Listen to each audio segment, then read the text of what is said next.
Welcome back. It is a Thirsty Thursday edition of Liquid Lunch on Biz TV, and this is a beautiful sound on a hot, sunny summer day. Listen, that's a beer opening. I don't know if you could hear it. This, my friends, is the finest ale you will ever drink. It's a Miller High Life, and they call it the champagne of beers. You got to try one. They're great. Good. Now, as I mentioned yesterday, my daughter Ava had her prom. We had a whole bunch of her friends over here and their parents and families. It was a wondrous day. I just happened to have a few beers left over, so I'm going to try to polish them off by the time the show's over. The Dow is down 120 today, a little bit of a recovery towards the end of the day yesterday, but never popped back over that 27,000 number. Right now coming in at a cool 26,750. And it seems range bound here between 6 and 7. I don't see anything crazy from a volatility standpoint. We are going to respond to your demands for me to give a more elaborate description of what's happening with the markets and business. We got a lot of time today to talk about that. But more importantly, crazy things are happening in the country, crazy things are happening in the city, and even our electoral process is getting screwed up due to this pandemic. And one guy who knows a heck of a lot about this is Dion Powell. He joins us right now. He's a Democratic candidate for the New York State Assembly in the 79th District in the Bronx, Executive Director of Government Affairs and Public Relations for a political campaign training company, Special Forces. All right, Dion, the last time you were on, you were talking about some really bad things that were happening down at the Board of Elections.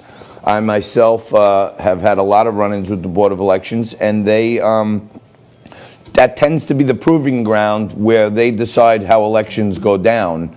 And now in your race, a whole bunch of people were left on the ballot that thought they were knocked off. Other people were knocked off and they were left back on the ballot. What the heck is going on? Thank you for having me so much, John. You said it earlier, a key phrase, silent majority. And I understand that concept very well of a lot of people who are scared to speak up, but I'm not, and you are not, which is great. So that's what happened to me in my race. I'm also a candidate in the general election for the Conservative Party. I also helped start the Bronx Libertarian Party. Now, having said that, in my race for state committee, there was a gentleman left on the ballot that was supposed to be off the ballot. But since he was left on the ballot, thousands of people voted for his person, but all their votes went in the garbage because he wasn't supposed to be there. So now it affected my race. So my argument is, I'm trying to find an election lawyer to help defend me, is that, well, this has to be scrutinized as voter disenfranchisement and suppression, which everybody that's Democrat in this town, the Bronx, claims to hate. But the Democrats are doing it to us. So hopefully the Department of Justice can come in and make something happen very soon before this election is certified in August. Because it's not fair these thousands of people have their votes in the garbage for someone that was supposed to be there that went to me or my other two opponents for the state committee. And this has happened to a lot of races throughout the Bronx. Yeah, and I don't know if you saw it, but here in New York, there's another new party that just got ballot access, the Save America movement, the SAM party, New York. Right? And I think they have maybe 40 members or something in all. How many members in New York City, Nico? 50 members in New York City? Yeah. Right. There were like 800 votes cast in the SAM party election for state executive committee. How could there be such ineptitude? We spent millions and millions of dollars like 10 years ago on all this new electronic voting. How could they have so much ineptitude? What's going on over there? Well, personally, me and the Bronx Advocates for Growth, the group I'm a part of as well, Community Leadership, we're actually observing poll watching at the Board of Elections on the Grand Concourse in the Bronx, absentee ballots physically being surveyed, right? And so far, the people in control of this process are making it up as they go along. So because of the social distancing, a lot of people cannot really observe what's going on here with these absentee ballots. Mind you, that's just one part of the process they're not telling us. They're not telling us how many votes were thrown in the garbage because so many people were not supposed to be on the ballot.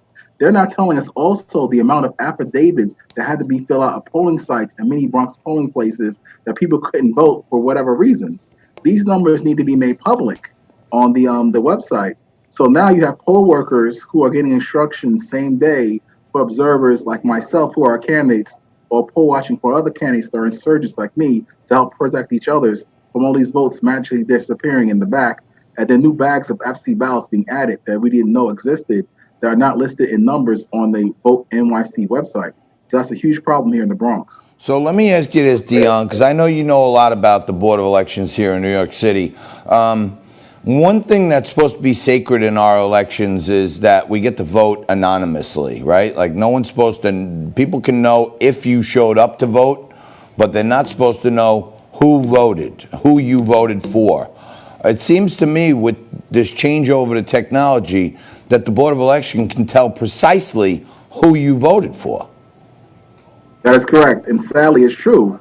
All these envelopes that are mailed in, everybody's name is on these envelopes, these absentee ballot mail in envelopes. So now you have poll workers reading out names of people that have voted through the entire public, and then when you open up the ballot, you see who they voted for because these votes are held up by the ballot and shown around. I wish I had brought my ballot that was mailed to me so I could show you the disparity, but that's what's happening. All this public information is being known. So now you have people observing with the media how they're voting. And mind you, my race, the 79th Assembly race, is left last. So now my polling, the Board of Elections, is actually going out of order for assembly districts.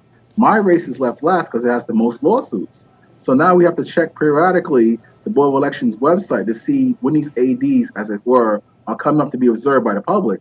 But there's going to be a lot of fireworks at the end of this cycle with the 79th district.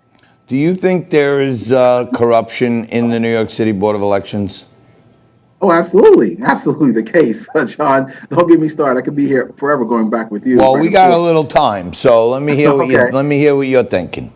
Oh, great. Well, unfortunately, the Democratic Party controls New York City politics.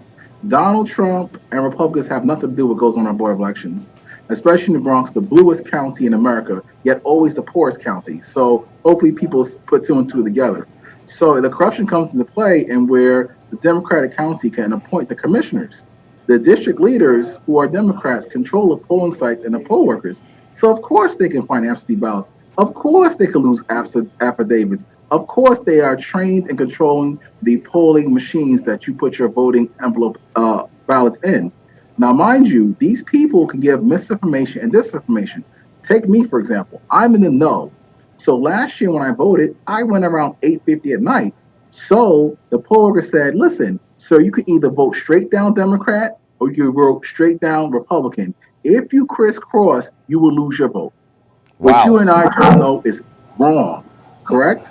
Because I could vote for a Democratic governor and I could vote for a Republican lieutenant governor. So I could go back and forth, right? But they were telling people this information. So in their mind, everything is Democrat is good. So they vote unilaterally straight down Democrat. So me, I'm in the know. So I called the coordinator who I know personally, who's in our Jackson Democratic Club, and I'm not scared to share them out. I said, why are you telling your workers to tell people this? You're misinforming them, so they vote Democrat regardless. Oh no, Dion, they're confused, whatever. But it's them that's controlling it, and also the people they're hiring that don't understand how civics works. So I would say, well, how many propositions are on the back of the ballot? You should turn the ballot over for the question so they can vote for it. They don't know anything. They just follow orders and that's it. So it's a lot of corruption and back and forth and a lot of money involved as well. So when they leave people on the ballot, just so I'm clear on this, they leave people on the ballot who were supposed to be kicked off the ballot, right? And that causes people to vote for folks who they can't actually get elected.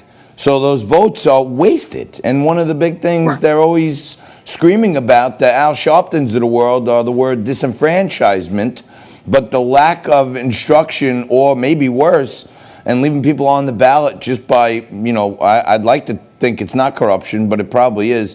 People vote for, Amadou Diallo, let's say, but he can't ever win. So their vote is actually thrown in the garbage, right? Right. Coincidentally, there is a candidate by the name of Amadou Diallo in the Bronx who ran for district leader that I know personally from the African Advisory Commission in the Bronx. And so now you have all these people who know all these community leaders. Mohammed Majunda, I'll shout him out too. He's a good community leader in the Bangladesh community. They got thousands and thousands of votes, and now they're vanished. And they have a lawsuit, and I plan to have a lawsuit too. Unfortunately, I've gone to a lot of election lawyers because it's a particular niche of election lawyers here in New York City. They all know each other. They all go to court. and then they go to lunch afterwards, right? Yep. So right now, I'm seeking help from other parties, the Republican Party.